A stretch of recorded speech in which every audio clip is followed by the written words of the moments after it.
नमः। श्री स्वामी हरिदास विजय तेतराम। हरेर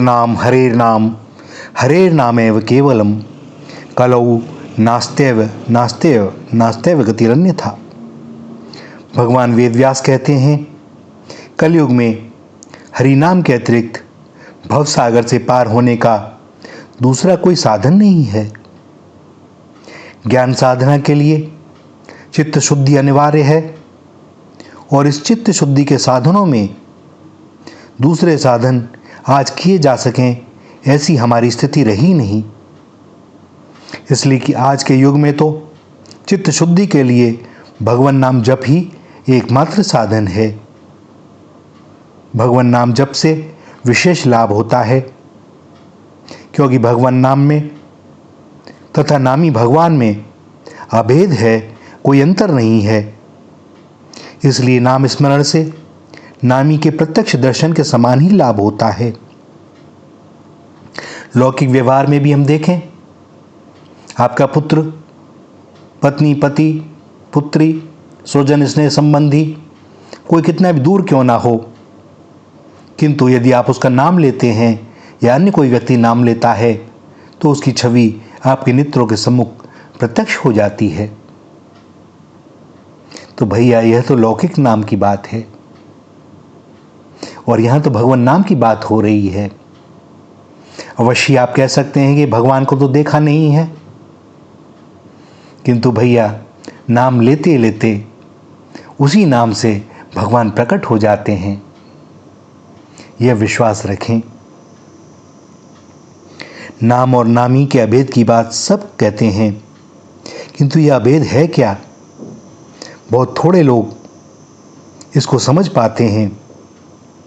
हम लोगों के जन्म में और भगवान के अवतार लेने में बड़ा भारी फर्क है।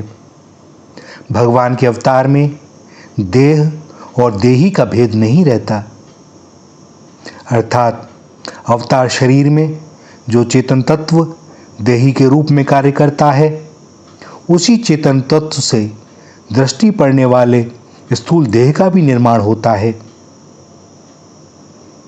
भगवान के देह और देही दोनों समान रूप से चैतन्य घन हैं, किंतु हम लोगों के सामान्य शरीर पंच महाभूत से निर्मित हैं, जिसमें केवल जीव ही चेतन तत्व है। इसके अतिरिक्त हमारा सारा शरीर काम तथा कर्म के परवश है। प्रारब्ध भोग समाप्त होने पर यह देह नष्ट हो जाती है, किंतु भगवान स्वेच्छा से देह धारण करते हैं और स्वेच्छा से उसका तिरोभाव कर लेते हैं, और इसी कारण भगवान अपने उस दिव्य रूप को भक्त की भावना के अनुसार प्रकट कर देते हैं और फिर उस रूप का स्वेच्छा से तिरोभाव कर लेते हैं, क्योंकि चेतन तत्व तो सर्वत्र ठसाठस भरा हुआ है। जिस प्रकार समुद्र में तरंग चाहे जब और चाहे जहाँ उठ सकती हैं, वैसे ही भगवान भी चाहे जब, चाहे जहाँ और चाहे जिस रूप में प्रकट हो सकते हैं।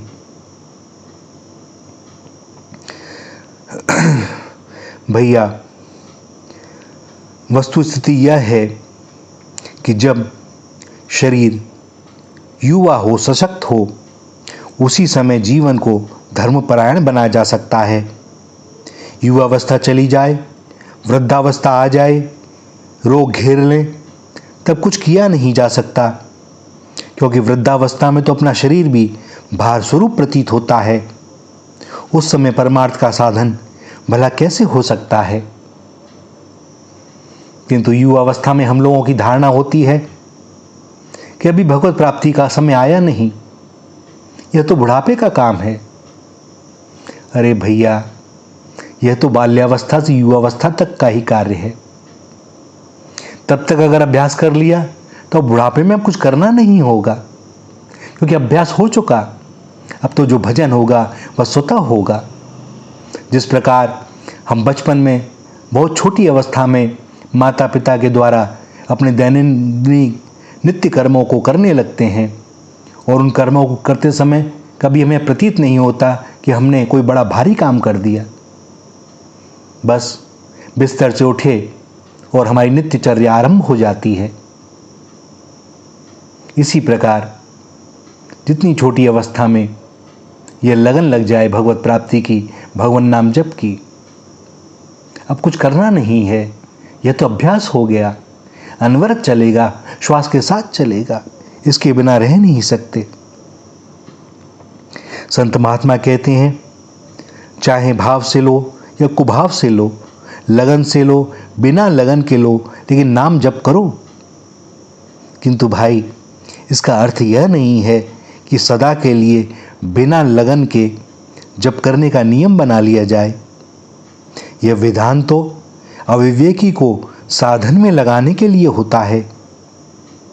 प्रारंभ तो सदा बिना भाव के ही होता है, किंतु भगवान नाम का प्रभाव ऐसा है कि उसका परिचय होने से फिर उसमें प्रेम होता चला जाता है, और तब जब स्थिरता से होने लगता है, और जब ऐसा होने लगता है तो भगवान में अनुराग बढ़ने लगता है। वैखरी जप से ही उपांशु जप होने लगता है। बहुत समय तक इस प्रकार भगवान नाम जप चलते रहने पर मानसिक जप होने लगता है, और फिर ऐसी स्थिति हो जाती है कि जैसे मन जप करता है और हम उसे देखते हैं। इस प्रकार के जप से चित्त का सारा कलमश धुल जाता है, और चित्त निर्मल होने पर उसमें ज्ञान, वैराग्य और प्रेम का उदय होने लगता है। यह प्रत्यक्ष बात है कि जो काम समझदारी से किया जाता है वही फल उत्पन्न करने में समर्थ होता है। आप पत्थर में कितने ही बीज बो दें, वह उगेगा नहीं। ऐसे ही मनोयोग के बिना किया हुआ कोई भी कार्य फल को उत्पन्न नहीं कर सकता। फल उत्पन्न होने में भावना ही मुख्य कारण है, क्रिया तो गौण है। तो भैया, भगवान जब भी मिलते हैं, भाव से मिलते हैं, इच्छा से मिलते हैं, और अपनी कृपा से मिलते हैं। श्री राधा, श्री राधा, श्री राधा।